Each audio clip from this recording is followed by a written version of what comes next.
This is Scunthorpe, and every time they score, I have to give them 100,000 euro. Let's see how long it takes them to get to the Premier League. End of the first season, and it's been quite uneventful for Scunthorpe. They finished 7th, 57 goals, which obviously means 5.7 million into their bank balance. I'm going to add that money, and I'll see you at the end of next season. Right, end of season 2, have Scunthorpe spent their money well? Let's have a look. And they've won the playoff final, which means they're promoted back to the Football League, and they're coming up with 5.8 million euro in the bank. But what I didn't tell you is that every time Scunthorpe get promoted, the prize doubles. So in League 2, they're gonna get 200,000 euro per goal. I'll see you there. Okay, season 1 in League 2 done for Scunthorpe.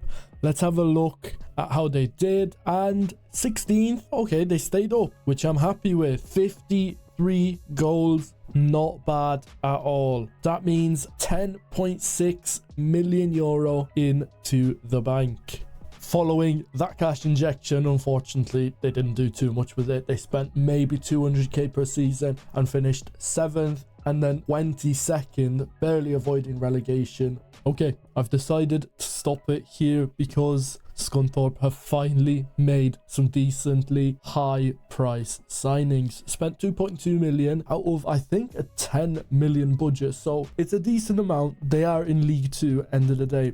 The marquee signing, I'd say, nearly a million, 950k. Nick Robinson, who is a 21-year-old new gen, 15 appearances, 5 goals for them this season. Played a bit of striker, but they have played him at centre back as well, which is an interesting one. His past club, Portsmouth, where he did play in League 1, but he decided to join Scunthorpe in League 2 for 950k. Marcus McGawn for 400k from Huddersfield. A lot of signings from Huddersfield. This is a centre mid, 32 years old, and by the looks of it, he has impressed. He's done pretty well. 13k in League 2. And Joe Taylor, okay, this was their starting striker for sure. 16 goals, 7 assists. I was expecting them to sign a striker that would score a lot of goals, maybe even more than this. But overall, I think they've spent their money well, because after finishing 3rd in League 2, they've been promoted to League 1, which now means they will be getting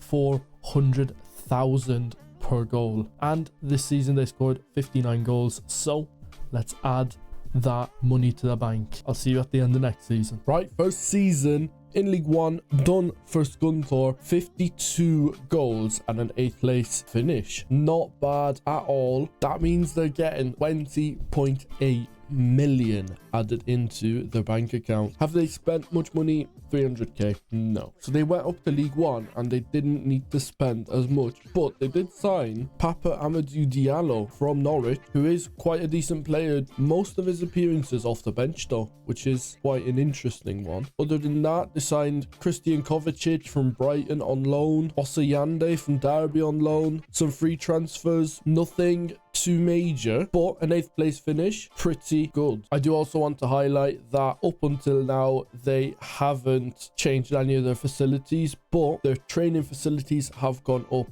to average. But hopefully now, with their nearly 21 million boost, they're going to be able to upgrade them even more. Okay, I wanted to stop it here. As you can see, we're in 5th place, so maybe promoted, maybe not, I'm not sure. Okay, I think we can see here, we've been promoted to the Championship, but the main thing is 7 million euro spent. They finally did spend a lot of money, 4.4 million on Saul Bryn from Middlesbrough. 51 appearances, wow, that's a lot. Keeper, 30, so he was 32 when they signed him. 4.4 million. I'm not sure about this signing.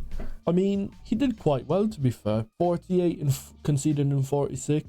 Not bad. Brings the experience to the club, I guess. And the second signing, Raul Lucas, 22-year-old Mexican who they signed from Cambridge. Wow, Cambridge made a lot of money on him. Paid only 14k for him as well. And he was their defender. 6.75 rating over the course of the season. Could have been better, but maybe he'll be better in the future. And then obviously some free signings as well. We can see they have made some transfer profit as well. we can see their facilities have gone up as well. No new stadium though. Maybe they'll get a new stadium before they get into the Premier League, since obviously they will be in the Championship now, promoted in 5th place. Wow, and 70 goals as well. That is 28 million going into their bank. And don't forget, now that they're going to be in the Championship, they're going to be getting 800k per goal. I'll see you in the Championship. Well, a 16th place finish, not terrible. 52 goals as well, not too bad at all. That means 41.6 million into their bank balance. And this season they did only spend 2.8 million. Most of it went on Sam Turner, who ended up being pretty good for them. But yeah, just an uneventful season. Okay, finally there is some money spent. Okay, finally there's some money spent at Scunthorpe. As you can see, they finished 7th, so not promoted. And their facilities, stadium is immaculate, training ground great, and good youth facilities. So they're investing their money, and they spent 15 million this season. So let's have a look who they bought. Louis Richards from Salford for 8.5 million, and he ended up being pretty okay. Maybe not 8.5 million worth, but he did all right. Alex Fradley for 3.2. New gen keeper who played the whole season for them, and 43 goals conceded, not bad at all. Joao So, who they signed from Vizela, 26-year-old, and he only played 8 times for them, so a bit of an interesting signing. I think he got injured for a long time. Yeah, he did. And then Adrian Husseini for 900k. He didn't really play, he's just a youngster. And finally, how many goals did they score? 60. That's 48 million into the bank. I'll see you next season. Okay, you join me on this screen. I'm just covering a few things because Scunthorpe have potentially been promoted up to the Premier League, and all will be revealed soon. However, first we look at some transfers. They didn't spend an awful lot. Maximilian Hennig for 2 million. He done pretty well for them, to be fair. And Aaron Hernandez on loan from Inter, who didn't do too great. However, they did sell Raul Lucas to Pumas for nearly 11 mil. But now the final question to be answered: did they get promoted? They were in the playoffs, and now it's time to see if they have made it through. So they lost to Coventry in the league, and I think this is where the playoffs start. They drew at home and then they won away. That means they're in the final. One more scroll and we find out if they've made it to the Premier League. No, they didn't make it to the Premier League. A 2-0 loss, and they continue to fight in the Championship. What followed this, what I would call pretty good season, is something that I'm kind of confused about, to be honest. They just kept getting worse. They're getting 40 million, 50 million every season into their bank account, and they're just not using it. At some point, they were 40 million in the red. I don't know where this money was going. I think the owner was probably funneling it out and just robbing me. We're now 22 seasons into the simulation, and we've even had United get relegated. So I'm gonna have to say it, Scunthorpe have failed to get promoted to the Premier League. If you enjoyed the video though, please leave a like and subscribe. Maybe one day I'll revisit this and I'll keep working on getting them into the Premier League. This video has took over 14 hours to record just through simming, so I would really appreciate if you'd subscribe. I'll see you in a bit. Have a good one.